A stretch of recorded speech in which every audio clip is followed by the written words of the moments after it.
Alors, bonsoir à tout le monde. Je suis Marco Versari. Je crois que la plupart de les écoutants, ils connaissent un petit peu mon visage. Je vais introduire Martin Faulkner et Isabelle Liardet qui vont m'accompagner dans ces présentations.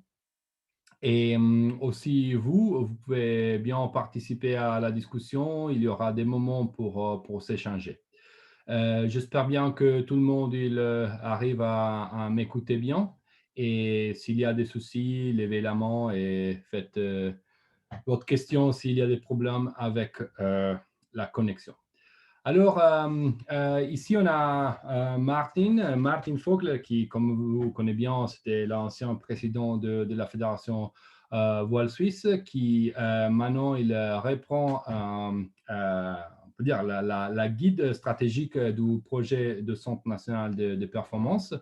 Et avec nous, il y a aussi Isabelle Liardet de la direction de service du sport universitaire, qui est en fait notre point de contact chez la Villa du Sport, chez le service du sport universitaire. Et moi-même, je suis heureux d'avoir l'opportunité d'être un petit peu le trait d'union entre le service de sport universitaire et la fédération. Comme ça, en fait, je m'occupe de développer ensemble à Isabelle les services qui sont mis en place au Centre national des performances. Et comme ça, je pourrais vous donner un petit peu le point de vue de la situation au moment actuel. J'ouvre un petit peu la porte avec un petit vidéo. Peut-être quelqu'un il a déjà vu ça, mais c'est un bon de se rappeler un petit peu des images. Comme ça, je vais partager mon écran et je laisse un petit peu le mot à des images de Centre national des performances.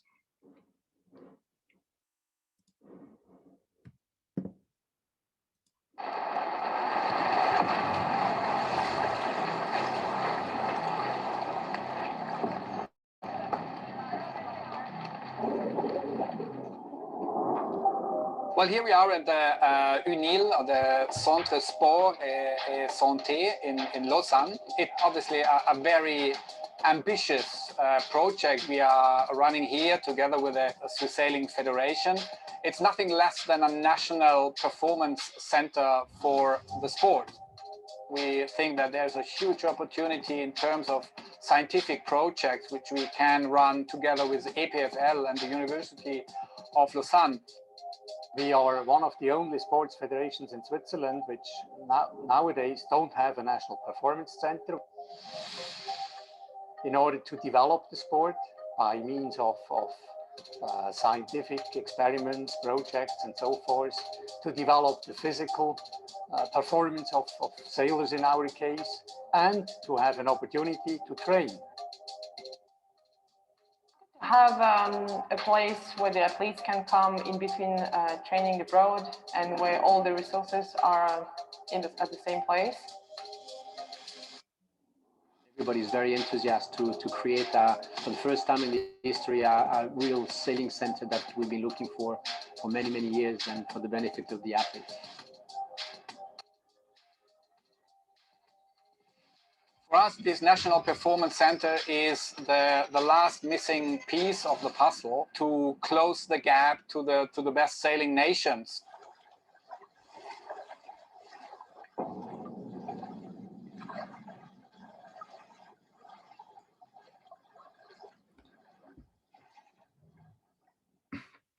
Alors, ici, on retourne sur nous. Et ça, c'était juste pour rappeler que le début de Centre national de performance, en fait, il a été pendant l'été passé. Ça, ce sont des images qui étaient prises pendant le team meeting que Swiss Sailing Team il avait organisé au début de juin 2020.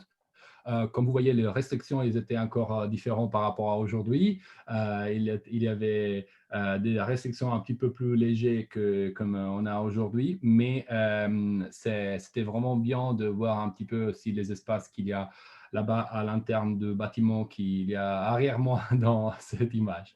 Alors, je passe la parole à Martin pour en fait donner à nous un petit peu l'histoire et en vision d'ensemble de ce qu'il s'agit en Centre national de performance de la perspective de la fédération, pour après passer la parole à Isabelle qui nous expliquera un petit peu dans les détails le centre et les espaces les services de sport universitaire. À toi, Martin.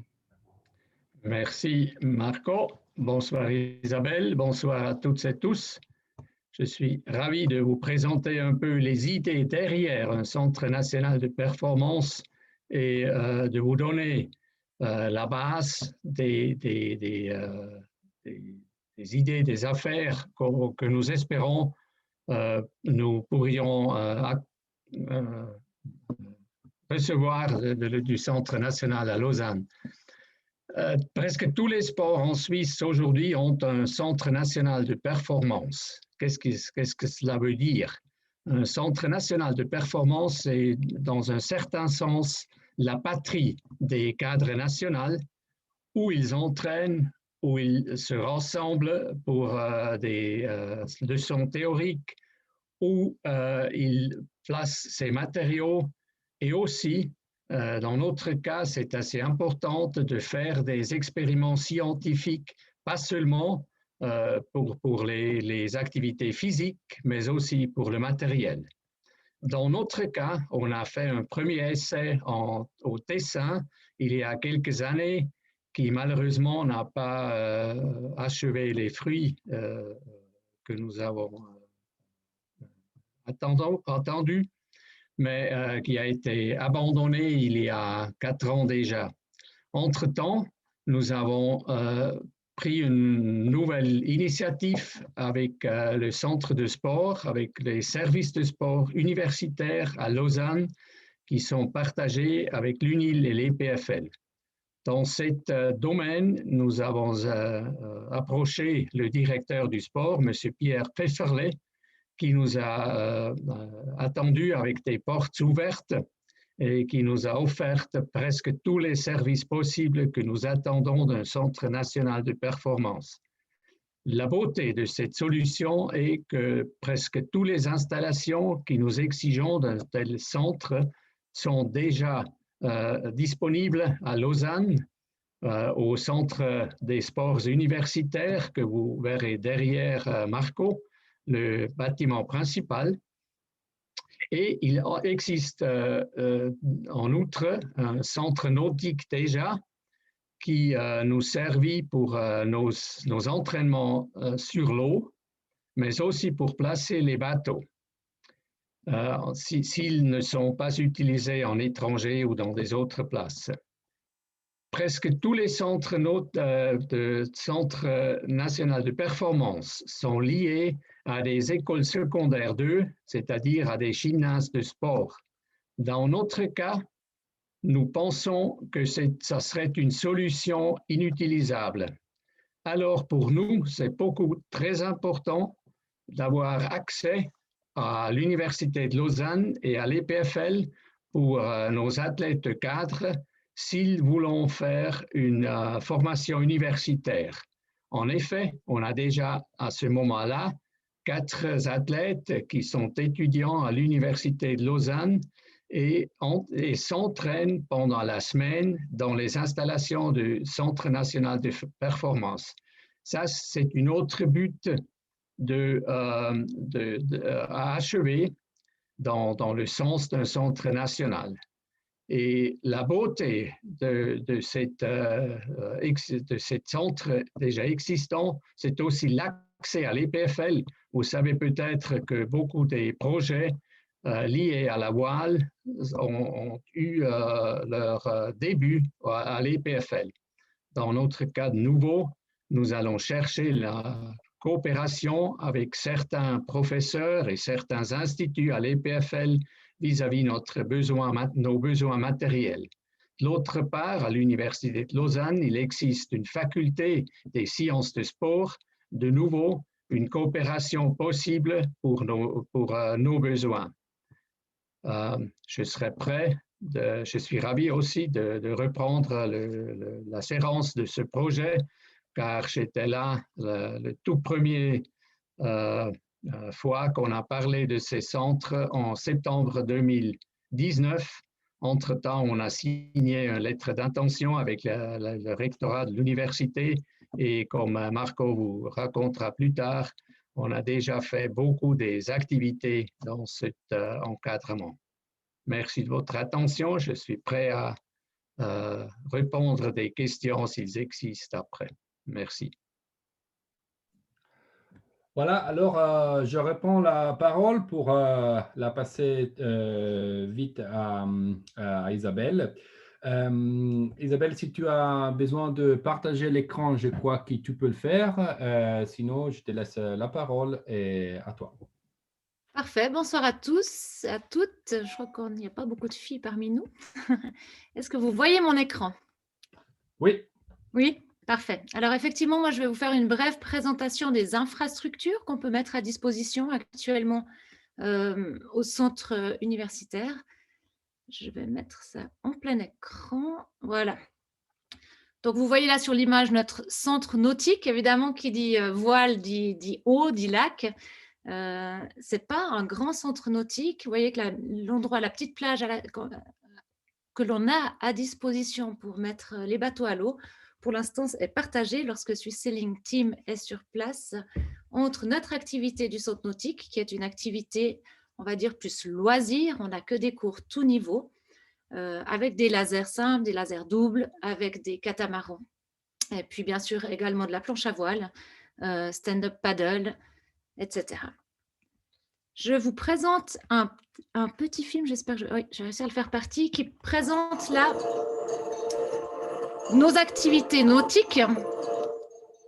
On est ici à Vidi, où on a une bonne activité d'aviron également. On partage là les locaux avec le Lausanne Sport Aviron. Et puis là, comme vous voyez, les cours que nous pouvons donner au centre nautique, à la communauté UNIL et PFL. Comme je disais, c'est vraiment une activité loisir et de découverte. Tous nos cours actuellement sont tout niveau, mais bien sûr qu'avec un partenariat à venir avec Swiss Sailing Team, on peut imaginer des opportunités de développement de cette activité.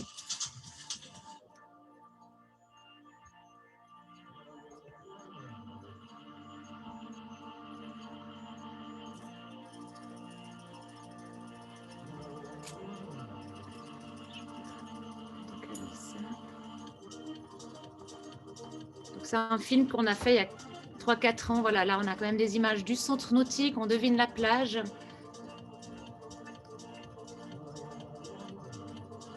Et l'aviron, qui est une grosse discipline chez nous, sur l'eau.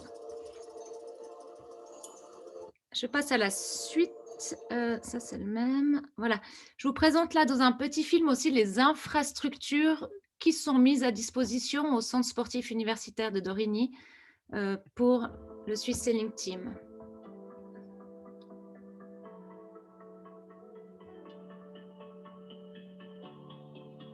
Donc on va deviner le CSS, là, le Centre Sport et Santé, voilà, avec une vue sur les terrains, terrain de rugby, beach volley, les tennis avec le saut nautique derrière,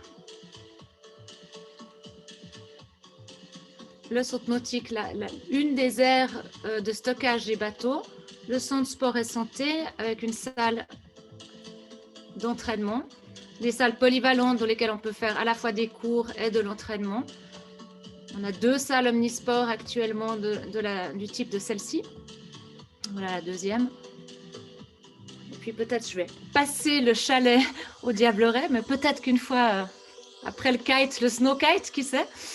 Je vais passer ces images-là. Je voulais vous parler, peut-être là il faudrait que j'enlève ça, comme ça vous verrez mieux. Voilà, des missions du SSU, peut-être c'est important, on peut se poser la question pourquoi est-ce qu'on a ouvert nos portes au Swiss Sailing Team. Bien sûr qu'on a une mission fondamentale qui est d'enseigner, promouvoir, organiser le sport, l'activité physique pour les étudiants. Et toute la communauté universitaire, elle agit, c'est les alumni, c'est aussi les partenaires des personnes qui travaillent à l'université. Et puis peut-être si vous sautez aux missions 4 et 5, les deux dernières, le SSU, donc le service des sports universitaires, en tant qu'acteur du monde académique, participe à renforcer les liens entre la recherche, l'enseignement et les pratiques sportives. On est, nous, au sport universitaire mixte, en fait, entre l'UNIL et l'EPFL. On a un point de contact entre ces deux types de sciences. Et si on peut faire le lien entre les deux hautes écoles pour faire bénéficier les sportifs d'élite, dans ce cadre-là pour la voile, eh bien, ça fait partie de cette mission. Et puis, la dernière mission, le SSU participe de manière générale et au travers de ses différents LUC à la promotion et au développement du sport de performance. C'est vrai qu'on a des LUC. On a un LUC voile actuellement qui ne possède que 2 surprises. Un surprise est pour la découverte de la voile. L'autre, on a une équipe universitaire qui participe à des championnats universitaires avec un bon niveau d'ailleurs, qui ramène des titres. Voilà, le LUC voile peut être aussi amené à se développer et on peut aussi imaginer des partenariats là avec SST. Donc, c'est un peu une pierre manquante pour nous. C'est vrai que d'avoir un centre national de performance sur Dorigny, c'est clairement une chance. J'avais encore, il me semble, un petit dia. Je vais juste m'assurer. J'ai mon écran qui est bloqué. Je regarde si j'arrive à reprendre la main là-dessus. Bon, ça reste bloqué, j'arrive plus à sortir de mon écran, donc je vais peut-être arrêter le partage. L'essentiel de ce que je voulais montrer, je vous l'ai dit.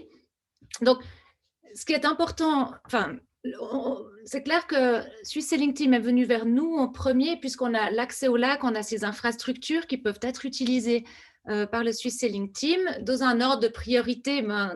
Comme vous avez pu le comprendre, dans nos missions, c'est les étudiants, la communauté, l'ISUL, l'Institut des sciences du sport, également a un accès à nos infrastructures. Et puis ensuite Swiss Sailing Team, du moment qu'il y a ce partenariat qui est signé. Pour nous, voilà, on peut mettre à disposition ces choses-là. Dans le centre sport et santé, les sports universitaires ont tout ce qui a trait à l'entraînement physique. Et là, donc, on peut offrir du coaching tant pour les jeunes que pour les sportifs d'élite. On est en train de discuter à ce niveau-là. Marco pourra vous en parler mieux que moi. Du côté de l'UNIL, avec l'ISUL, l'Institut des sciences du sport de l'Université de Lausanne, il y a là toute la palette coaching médical, mental, psychologique, sur lesquels on travaille aussi pour avoir un suivi transversal des athlètes. Et puis, comme l'a dit Martine, du côté de l'EPFL, il y a bien sûr toutes les technologies qui sont à disposition, puisque la voile est un sport évidemment hautement technologique, avec des développements qu'on peut envisager. Donc voilà, on est là au carrefour de tous les besoins peut-être, toutes les choses dont ont besoin les navigateurs pour progresser. Et puis, comme l'a dit Martine aussi, certains l'ont dit ce matin, pour ne pas perdre des athlètes en route, le fait qu'ils puissent avoir sur un même lieu, il y a vraiment une grande proximité entre le centre sportif et les lieux d'études, eh bien pour les athlètes, c'est évidemment un avantage indéniable de pouvoir lier sport et études sans devoir faire des trajets incessants. Voilà ce que j'avais à dire. Je te repasse la parole, Marco. Merci Isabelle, merci pour les informations et la présentation. Une chose que, si je peux, je te demande directement, c'est peut-être de donner aussi à les écoutants une information par rapport à l'expérience que vous, comme service au sport universitaire, en fait, vous avez déjà avec des sportifs d'élite, parce que si je ne me trompe pas, il y a aussi déjà des sportifs de haut niveau qui s'entraînent chez vous, soit parce qu'ils sont des étudiants sportifs ou parce qu'ils viennent là-bas, vu que le niveau des entraîneurs, c'est très haut. Peut-être que c'est important de nommer un petit peu aussi l'expérience que vous avez déjà collectée avec des autres activités sportives. Oui, alors c'est clair que le CSS, le Centre Sport et Santé, historiquement, ça s'appelait le CAS. Beaucoup d'athlètes le connaissent. En tout cas, on Romandie sous ce nom de CAS. C'était le Centre d'analyse sport et santé. il y a eu des athlètes, voilà, c'est ouvert à la communauté. Cette partie-là des sports universitaires n'est pas du tout fermée sur la communauté universitaire, mais est ouverte vraiment sur la cité. Alors, on a des tas d'équipes qui viennent s'entraîner, on a une cellule élite, effectivement, avec des performances, on peut penser à Lambiel, voilà, au début du CAS, en fait, qui s'est entraîné avec nos coachs ici. Actuellement, on a une Fanny Smith, un Pat Burgener, peut-être on est là dans le ski cross, dans le snowboard, qui s'entraînent chez nous. On a beaucoup d'athlètes aussi au niveau de la natation. Voilà, donc c'est vrai que c'est un suivi tout sport et c'est ça qui est intéressant chez nous. C'est voilà, de prendre les compétences transversales aussi dans les différents sports et de pouvoir proposer des entraînements vraiment adaptés. Et je crois que c'est ce qui intéresse énormément nos coachs sur place, c'est que, alors, on avait des athlètes de voile depuis longtemps qui ont passé par ici. Et donc, on a des compétences dans le domaine de la voile, mais c'est vrai que les coachs ont toujours un intérêt fort à développer des nouvelles compétences. Voilà, merci. Non, je pense que ça, c'est vraiment intéressant parce que avoir une ambiance où les athlètes, dans ces cas de Swiss Sailing Team et en futur, en général, les athlètes élites de voile en Suisse, ils peuvent bénéficier aussi de cette façon de carrefour, cette façon de point de contact avec aussi des sportifs d'élite des autres disciplines. Je crois qu'ils vont rendre l'idée, le concept général aussi plus important et gagnant que si on était seulement dans une, on peut dire, dans un centre fermé seulement pour le sportif de la voile. Et je vais, on peut dire, continuer un petit peu le parcours qu'on a pris sur la présentation du Centre national des performances. Je vais me lier un petit peu à la formation, à la chose que Nathalie Brugger elle a dit avant dans les vidéos, que c'est vraiment intéressant et important pour les athlètes. Et je ne sais pas qui mieux que Nathalie, elle peut effectivement dire ça, c'est d'avoir en maison, d'avoir un endroit où les athlètes, ils peuvent effectivement retourner et répartir chaque fois qu'ils ont soit des entraînements ailleurs ou de compétition, mais c'est vraiment un petit peu en centre, en maison où les athlètes ils peuvent se sentir comme ça. Et pour raconter un petit peu comme l'année passée s'est développée, en fait, comme tout on a vécu, il y avait voilà, plein de défis, plein de challenges pour faire de l'activité due à la situation pandémique. Et quand on a vraiment demandé aussi s'il n'y avait pas encore en lettre d'intention mis à disposition, on a demandé effectivement à Isabelle si on pouvait venir avec les juniors à faire une activité là-bas. Ils ont tout fait pour nous mettre à disposition l'infrastructure et en fait, on a eu la possibilité de faire un petit peu un expériment pendant l'été passé parce qu'on a fait quelque chose qu'on a appelé des summer camps, qui n'étaient pas exactement la même chose qu'on avait fait dans les temps passés avec le talent pool parce qu'on a fait vraiment des essais de différents supports, des essais de différents bateaux. On a invité des athlètes à essayer des bateaux différents par rapport à lesquels ils étaient en train de naviguer aussi pour établir pas vraiment un découvert, mais plutôt en guide de développement, en choix entre les différents parcours possibles. Et on a aussi eu la possibilité de commencer de nouveaux parcours, comme ils étaient approuvés par le comité central avant l'été passé, que c'était le parcours de kitesurf et windsurf. Comme ça, en fait, sur l'été, si vous ne savez pas, on a passé plus que 120 jours d'entraînement sur l'eau. Et l'expérience était honnêtement très positive parce qu'il y avait voilà, beaucoup de participants. Ça, c'est aussi une bonne chose avec tous deux niveaux parce on avait des athlètes, tout avec soit une carte nationale ou une carte régionale. Dans certains cas vraiment petits, il y avait certaines exceptions, comme par exemple dans le windsurf où il n'y avait pas encore de carte nationale ou régionale donnée. Et pendant l'été, aussi si c'était des hors-semestre, aussi si c'était en période plutôt en période ou dans l'université, ça passe, il n'y a pas trop de monde, il y avait vraiment, ils ont nous reçu vraiment bien. Et comme vous avez aussi pu voir, on avait amené là aussi le Talent Scout Camp. Maintenant, j'ai le plaisir de aussi montrer un petit peu quelques images. Si vous avez suivi les réseaux sociaux, vous avez aussi déjà vu. Par exemple, ça, c'est Robin Zelle. C'était la fin d'une journée d'entraînement pendant le Talent Scout Camp. Et on est clairement là-bas en face, dans ce cas, les PFL. L'UNIL, c'est un petit peu sur la droite.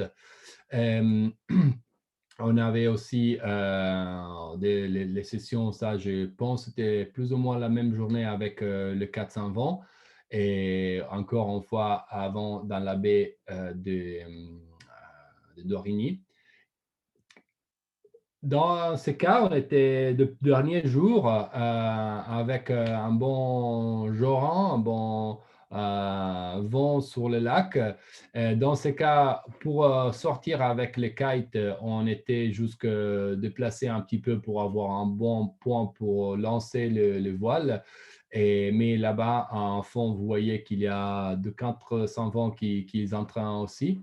Et sur les kites, juste pour le savoir, on a déjà des athlètes qui sont capables de naviguer au foil et que aussi s'ils sont très jeunes, on a quelqu'un qui est là aussi moins de 13 ans, ils naviguent déjà sur les foils et ils ont déjà dans les temps, dans l'automne participé à certaines compétitions de niveau international, clairement après dans leur catégorie junior.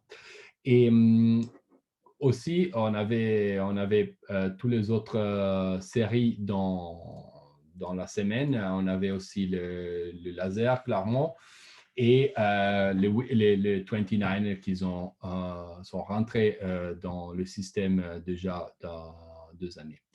Et le NACRA qui fait son présence, il amène son présence depuis plusieurs années, de 2017, si je ne me trompe pas.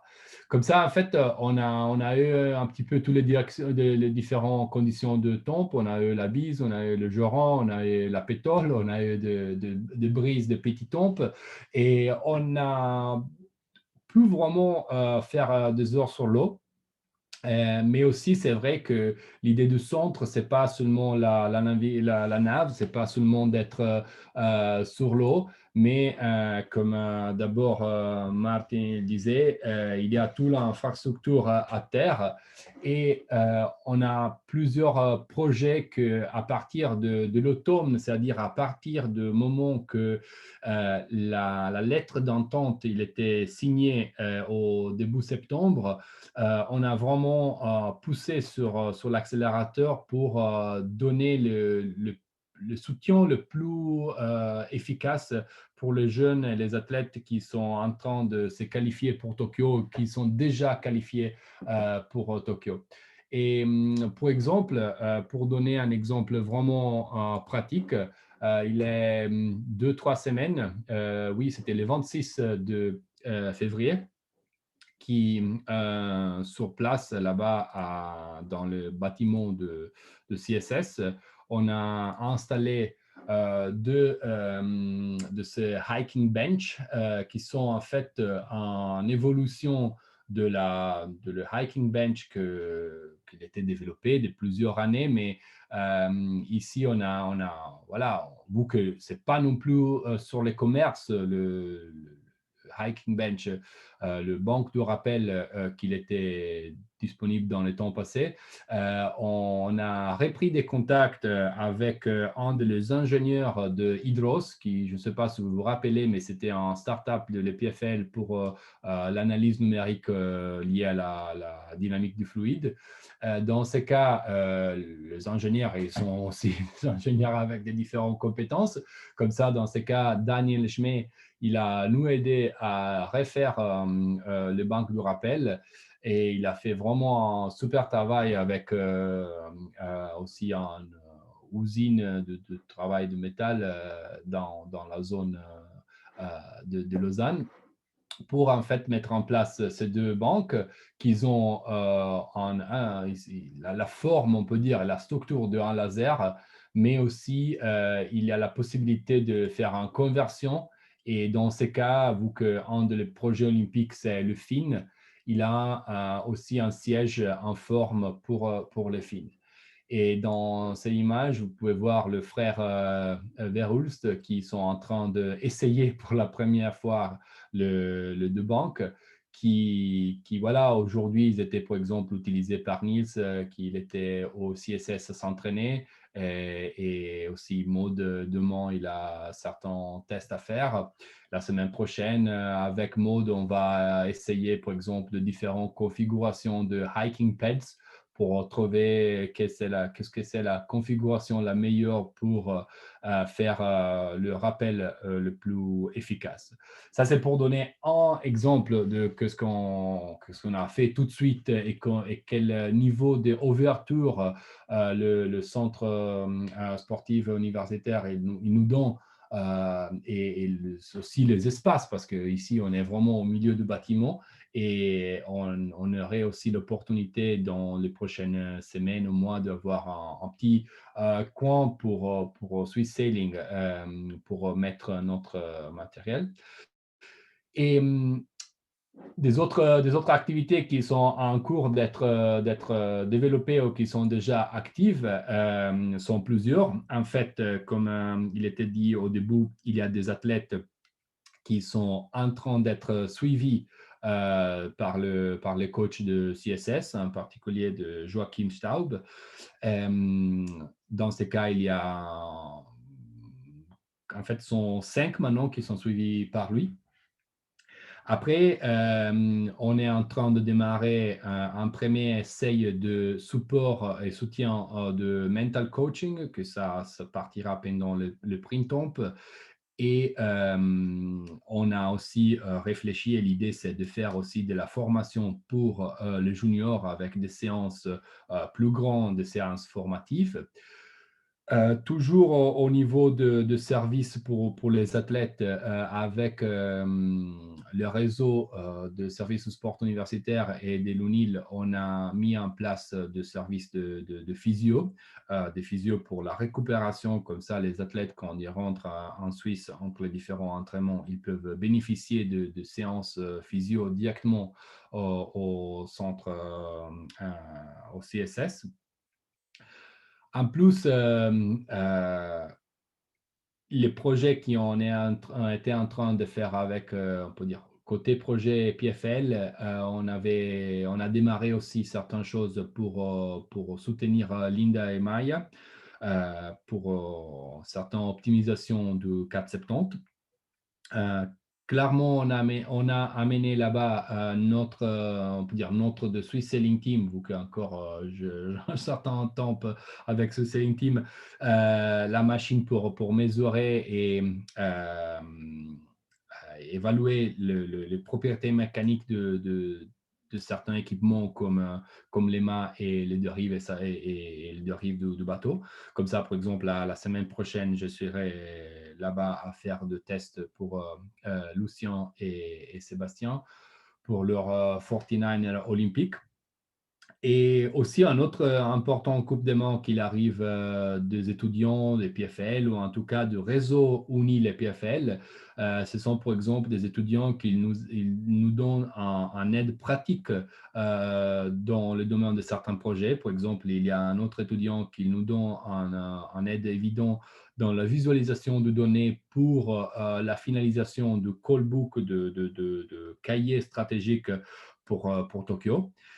Et ça, ce sont tous des projets on peut dire à court terme parce qu'on a l'urgence d'arriver à donner le plus possible de soutien pour Tokyo. Mais clairement, il y a aussi des autres projets à moyen et long terme. Par exemple, on est en train de voir et réfléchir quelles options il y a pour Marseille, quel projet de termes on peut faire pour Marseille. Et par exemple aussi, dans la direction Marseille, il y a Marseille, c'est clairement Paris 2024, les prochains Jeux olympiques, sera la nutrition, par exemple.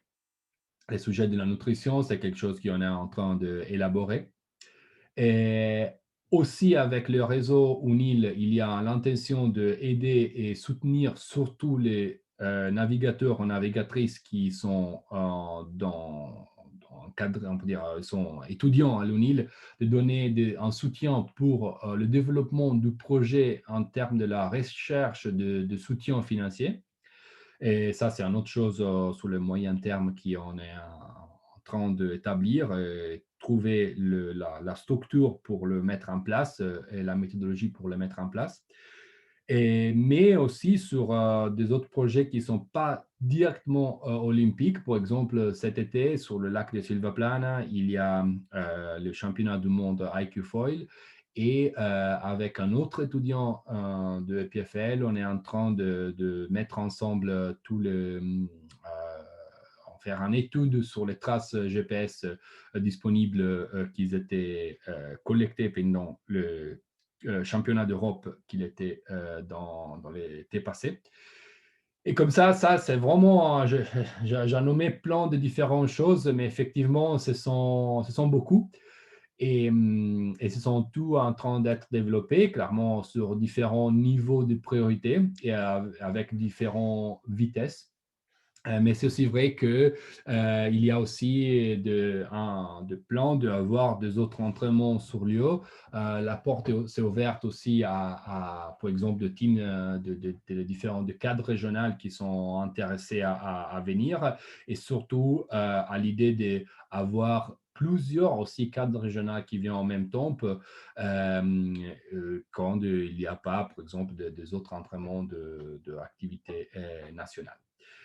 Comme ça, je crois que j'ai donné un petit peu la vision d'ensemble de ce qu'on est en train de faire. Et comme ça, je crois que vu que le groupe, c'est petit, il y a aussi un petit peu d'espace pour des questions, peut-être de quelque chose qui c'est plutôt intéressant aussi au niveau personnel des personnes qui sont en train d'écouter.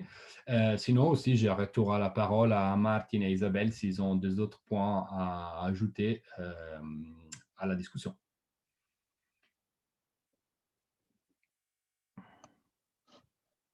Oui, Marco l'a mentionné, c'est bien possible pour le futur que ne pas seulement les classes olympiques ou les juniors peuvent s'entraîner là ou peuvent faire des recherches, des projets physiques. C'est peut-être aussi une opportunité pour les offshore racers en futur de faire certains exercices là, et aussi des choses scientifiques comme météorologie, comme psychologie pendant des courses long terme. Ou aussi, une chose qui sera possible, c'est de faire des entraînements et des cours bien préparés pour des navigateurs dans des classes de l'Est, par exemple le J70. C'est une chose qu'on peut penser. Normalement, on va prendre les choses par des priorités. Tout d'abord sont les cadres nationaux, puis c'est les cadres juniors, puis les cadres régionaux et tout ce qui reste comme capacité, on peut partager entre des autres groupes de Swiss Sailing qui sont intéressés à faire des choses là.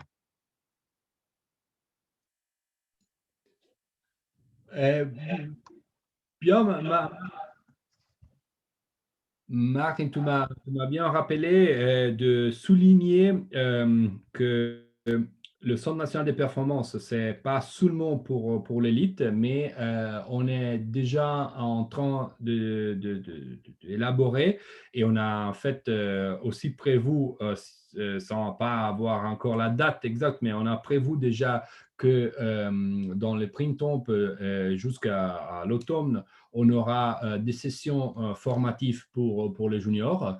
Et comme ça, la chose qui vient s'ajouter avec un Centre national des performances pour la formation de les juniors, c'est qu'il y a la possibilité de créer un transfert de compétences qui d'abord, c'était possible seulement au niveau ponctuel. Avec cette façon de structure, c'est possible de voir en académie, on peut dire, vraiment en structure formative sur le moyen et long terme pour avoir que les juniors, ils ont par exemple leur formation au niveau du club, qui c'est toujours très bien parce qu'on doit aussi remercier bien le travail que les clubs ils font et aussi les cadres des différentes régions, mais avoir l'accès à certains niveaux de compétences, à certains know-how que c'est clairement de niveau universitaire et qu'ils peuvent être mis à disposition de différents niveaux d'âge selon la nécessité, selon la structure des compétences qui c'est nécessaire. Comme ça, pour certains domaines, on a déjà trouvé les personnes de contact qui prendront en charge les sujets. Pour des autres, on est encore en train de chercher qui la bonne motivation et les compétences et les temps pour se dédier à ça. Mais c'est clairement quelque chose qu'on n'a jamais vu avant que maintenant. Et c'est quelque chose qui est vraiment, c'est la porte d'accès que le service de sport universitaire ils peuvent nous donner dans ces cas-là, c'est vraiment unique, je dirais. Parce que comme on a aussi appris les opinions que Swiss Olympic il a le projet qu'on est en train de développer, ce sont très positives et aussi Swiss Olympic, ils n'ont pas encore vu, on peut dire, un réseau assez large où il y a la possibilité pour les étudiants, pour les sportifs de devenir étudiants dans le cadre universitaire et aussi faire leur activité, avoir un réseau de connaissances, de recherche et développement côté sciences humaines et sciences technologiques, que c'est vraiment unique.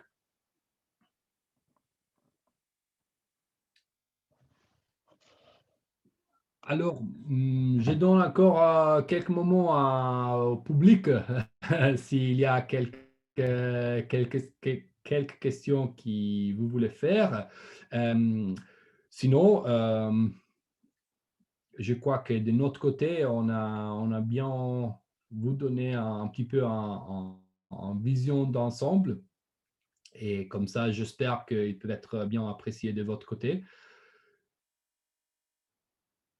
Vu qu'il n'y a pas trop de mains qui s'élèvent, je vais remercier encore une fois Isabelle pour leur temps, le temps qu'il a nous dédié aujourd'hui, à Martin pour l'engagement et d'être à la guide stratégique du projet de Centre national des performances et à toutes les personnes qui ont suivi la présentation, d'avoir eu la patience de nous écouter.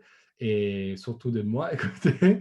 Et alors, bonne soirée à tout le monde et à la prochaine mise à jour de projet. Merci Marco. Bonsoir à tout le monde. Bonsoir. Merci à Marco et Isabelle et à la prochaine. À la prochaine, mais oui. Ciao, ciao.